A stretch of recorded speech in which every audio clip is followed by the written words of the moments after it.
কোটা সংস্কার আন্দোলন থেকে শুরু করে পরবর্তীতে বৈষম্য বিরোধী ছাত্র আন্দোলন থেকে এক দফা এবং আজকে এই ফেসিবাদ উত্তর যে বাংলাদেশে আপনাদের গণমাধ্যমের বস্তুনিষ্ঠ এবং নিরপেক্ষতা এবং যে নিরলস পেশাদারিত্বের মধ্য দিয়েই হচ্ছে আমাদের সমাজের বাস্তব চিত্রগুলো উঠে আসছে।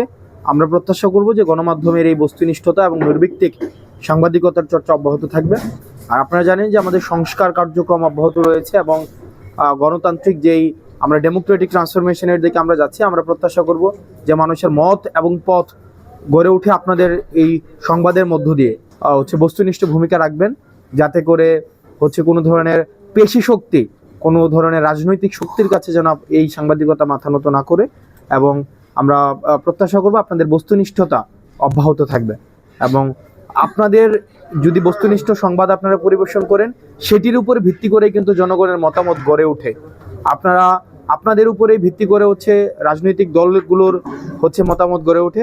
আমরা প্রত্যাশা করব জাতীয় নাগরিক পার্টির আমরা যেই বার্তা মানুষের কাছে পৌঁছাতে চাই, আমরা জাতীয় নাগরিক পার্টি যে ধরনের বাংলাদেশ গড়তে চাই, সেই বার্তাটি জনগণের কাছে অখণ্ডিত এবং হচ্ছে বস্তুনিষ্ঠভাবে মানুষের কাছে সংবাদ মাধ্যমের মধ্যে পৌঁছাবে।